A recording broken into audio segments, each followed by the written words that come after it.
Lovely to see you. And thank you for coming yesterday. No, don't, because I felt that it's my duty as an Indian to voice my anguish, my apprehension at what's happening. And before coming, I was just looking through the pages. There's a big book I have, your grandfather's name. Acha. And I was looking through that, and I know these 2,800 kilometers is nothing. You walk through sweat, tears, and blood, literally. And we have seen history happen from the inner circle. I've watched it from the outer circle. So walking with you, if I don't come with you, it's not fair. My nephew's a photographer. So I said, listen, I want to give a little present to my friend Kamal Haasan. And I said, give me a picture, one of your pictures, as a gift to him. So I want you to guess what he came up with. What picture do you think he gave me? I don't know. But Come, let's go and see it. yeah. Oh, it's here. Tells you what Kamal is, right? And so this is what he gave me. What he came up with. Oh.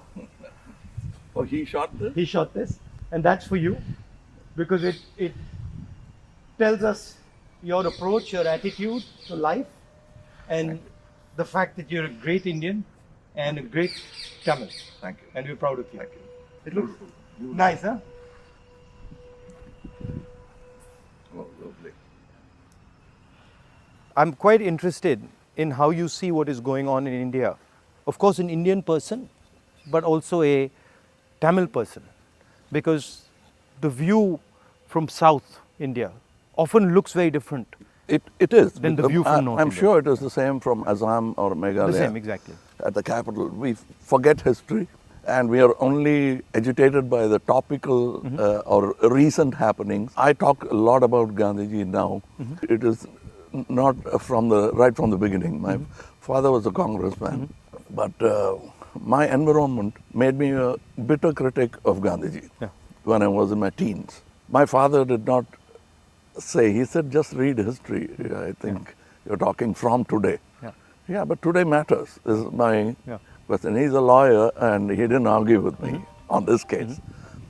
Around 24, 25, I discovered Gandhiji on my own. And over the years, exponentially, I've become a fan. And that's me, to explain myself. To actually correct yourself and say sorry, that's why I made Hey Ram, Right. a film where I played a parallel assassin, Wow. wanting to kill Gandhiji. And as he goes nearer to the person and the truth, he changes. Yeah. But it's too late. Somebody else does the job that he wanted to do, but he had changed his mind. That's the story of Hey Ram. So you came up with the idea? Yes, that is my way of saying sorry to my Bapu. Excellent. That's quite a sort of sophisticated, intelligent way of looking at the problem. Yeah, because I have to take the onus of all the crimes, including what happened in your family. We let it happen. But I think inside what you're saying is hatred is actually blindness and misunderstanding. Yes, and the worst form of criticism is an assassination. I think that's very cheap. And It's a coward. A coward does that Only- because he has no other way to fight. But that cannot be the answer. So what's your view then of the violence and the hatred that is being spread in the country? I mean, I view it as a consequence of the fear that is being spread in the country. No, this is actually a synthetic, reproduced, Manufactured. thing. I don't think so, because go into Kerala, more than Tamil Nadu, you will find amity prevails. Unless you doctor it. You can do it from either side. I think there are more sides to it than just Hindu and Muslim. We have to look at all that and understand that this country will flourish only with this plurality. As a person who loves Tamil Nadu, loves the Tamil people, whenever I go there, I try to understand slightly better, what exactly is the Tamil idea, right? And so as somebody who, is looking at it from far, What does it mean to be Tamil? I know that the Tamil language is very important, but what does it actually mean? It means the same as wanting to be a Maharashtrian Yeah. or Telugu or a Malayali. We all have a pride, but I must say something about Tamil Nadu. They always feel that it's an island with parochial mindset and language chauvinism. Everybody is proud about their language, but I can tell you, you can go to a village, any village or town, my town, and just stand in the middle of the road and shout Nehru. A dark man will turn around, Yeah. or you say Bose. Yeah. Somebody will turn around and he doesn't look anything like Yeah. Nehru ji or Bose ji. And they'll turn, you'll find Gandhi, many Gandhis. That is the mindset. And at a particular point, they felt there was apathy from the center. That happens every time. It will happen with every government. They are now unhappy with what is happening now. But that's not permanent if you could approach it like you're doing it now. The reason why I want to celebrate your walk is reaching out to the people and lending the ear instead of standing on a podium and lecturing. Yeah. That's commendable from your side. But my experience when I go to Tamil Nadu, right, is that they express themselves in a very passionate, Yes.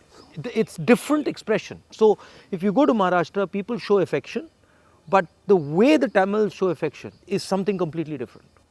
I get that feeling when I go there, and I always wonder, what is that exactly? How does it, why such strong affection or strong expression or so passionate? It's part of the culture. It's a very old culture, and they've seen wars, they've seen battles, they've learned a lot from Jainism, Yeah. Buddhism. Yeah. It's a mixture of everything. That kind of affection was enjoyed by Kamaraj, Yeah. MGR, all those leaders. They are moved to tears, Yeah. laughter, screaming when they see the man out there. I think around the country it's like that with variations. And also the Tamil language is very important to them. Yes, I think even non-religious, godless people celebrate Tamil and worship Tamil. So you said you've got, you're doing this fashion business, and so you know a lot about what is going on in the rest of the world. How do you see the United States, China, these countries? Where do you see India's place in all this? Nowhere less than them, Yeah. but we should walk the talk. Yeah. Like you're doing, every Indian must walk the talk. I want to be, or simply resigning yourself to calling it a third world country. Yeah. You can't do that anymore. That's blasphemy. And you said in our earlier discussion that production has a lot to do with it. The ability to produce something and Yes. sell it outside India, not just in India. Yeah, we can't have a toddy mindset because you can't bottle it. It has to be had Right. then and there. We are in G20 not because of one government, Yeah. successive governments. And whatever good they could do, that has accumulated and come to this day. So we are aware of that. And you were talking about China. I want you to say more. The security of the country, both internal and external. Yeah. Your opinion on it. I was speaking to some ex-servicemen the other day, and I was mentioning to them that security today in the 21st century, it's not good enough just to say, okay, what do our borders look like, right? Because security today has become a holistic thing. You don't necessarily get attacked from the borders. You can get attacked from inside. You can get attacked by cyber weapons. You can get attacked by, use of your media. So in the 21st century, one has to have a global view about security. And that's where I think our government has completely gone and miscalculated. We constantly hear about what is going on the border. And the fact of the matter is that China has taken 2,000 kilometers of our territory, okay, square kilometers. And frankly, we haven't said anything. The Prime Minister hasn't said anything. The military has clearly said that they're sitting in our territory, but the Prime Minister said nobody has come. This sends a very clear message to China. And the message is, we can do whatever we want, and India will not respond, right? And in fact, in some of the conversations that they are having with our military, they're actually making the statement that, look, your Prime Minister himself has said we are not in your territory. So what is the conversation about? So that's one aspect of it. Yeah, to them it will look like we are whistling in the dark to allay fear. Yeah. No, Looking out somewhere no, else. imagine if you are the leader, right? And your forces and my forces are negotiating, and your forces are coming and saying you're in my territory, and then I say no, but your leader has said we're not. So it destroys the entire negotiation position of Yes, India. yes. Right? So that's one aspect of it. The second aspect of it is how conflict has been transformed. And conflict has been transformed because earlier you fought on a border, now you fight everywhere, right? So you fight by shutting down power stations, you can fight by attacking the railway system, you can fight by militarily attacking, you can And fight. the oldest trick is to Yeah. contaminate border. Yeah, so you can do that. So the single most important thing in the 21st century is that a country has internal cohesion, that there's harmony in the country, that people are not fighting, that there's peace in the country, and the country has a vision. The point is not going to war, right? The point is being in a position where you cannot be attacked. And there's a link between a weak economy, a confused nation without vision, hatred and anger, and the Chinese sitting in our territory. Because they know that we are dealing with internal matters, internal confusion, an internal lack of harmony, and so they can just go in and do whatever they want. So that's one element of the problem. The other huge element of the problem is what has happened in Ukraine, right? And essentially what the Russians have done in Ukraine is they've said, look, we will not accept that the Ukrainians have a strong relationship with the West. And they've basically told the Ukrainians, if you have a strong relationship with the West, we will alter your geography. And that is the exact same principle that can be applied in India. What the Chinese are saying to us is, be careful with what you're doing, because we will alter your geography. We will enter Ladakh, we will enter Arunachal, and what I can see is them building a platform for that type of an approach. So as an Indian person, I don't want to be somebody who's warmongering, but I'd like our country to be aware that there are real problems on the border, and those problems on the border are connected to what is going on inside our country. When Indian fights Indian, when the economy doesn't work, when there's joblessness, our external opponents can take advantage of that situation. Yeah, so because that's it's broadly an opportune moment Yeah. of distracted. Yeah. So one of the things that we've constantly telling our government is talk about it. If you don't want to talk through the media, at least talk to the opposition. We understand these things. We might be able to help you, advise you, bounce ideas off us, but they just don't listen. So it's the approach that we understand everything. The other aspect of it, which you touched on, is that frankly there's no one who can compete with China. I do not believe that on production, on as far as the economics is concerned, I do not believe that the West can take on the Chinese. I believe that India can take on the Chinese. We have the population. We have the population, we have the people. What do you need to take on the Chinese? You need a young population, you need large numbers of people, you need a large educated base. Compared to China, our population is younger. Exactly, right? And if you see the West, right, and this might be a bit controversial, but they've got too much. They're flabby. They're living in opulence. They are outsourced.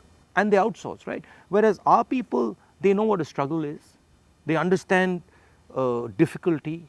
So I think as an Indian person, I see a huge opportunity for India to become, like China, the producer of the world, right? And of course, the West has a space which is high-end manufacturing, high technology, etc., which they're very good at, they'll dominate. And we should try and challenge them on that. But I do not think they can compete with China on the large-scale manufacturing, blue-collar work. And I think that's the tragedy, that we are walking on these streets, you walked with us, and all our children are saying we are unemployed, when in fact we could have huge amounts of employment through our agricultural system, through sort of manufacturing. The constant neglect of agriculture is disgruntled many Tamilians. They're voiced, they came here, they didn't even get an audience. Yeah.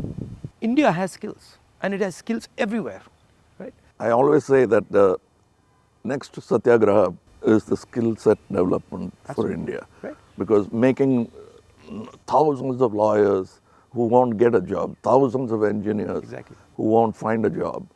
Instead, if you develop their skills, they can have their degree but pursue their passion. Instead of me talking about other subjects generally, let me talk about where I come from, the film industry. But the number of training facilities, 200 jobs in a film, and there's no ITI for that. So what it is, right, is actually a disrespect of skills. You will not respect the person's skill and then say, okay, as the nation, how do we empower this person's skills? So I gave you the example of Bellary, right, which is the jeans capital of India. Now Bellary should be exporting jeans to the rest of the world, should be exporting different types of jeans, should be innovating on jeans. Right? Bellary has been shut down because of demonetization and wrongly applied GST. And you've literally taken a hub which could challenge the Chinese across the world in making jeans, and you've destroyed it. It used to have 4.5 lakh people working there, it now has 50,000. Like something like what you're doing with Khadi, right? I mean, who would know that that's a Khadi jacket? Nobody. Right? More than the publicity of it, the reach of it. Exactly. And Americans are loving it. And then you got the history of Khadi, right? Because if you start to say, well, this is Khadi from the Indian freedom movement, this is made by Indian people by hand, this is what fought a superpower, you can make a beautiful story out of it. Yes. Yeah. And it's not done in a modern factory. Yeah. It's done by people sitting in villages and handmade. Exactly. You know, I'm very happy and honored to be sort of partnering with these people who've been neglected.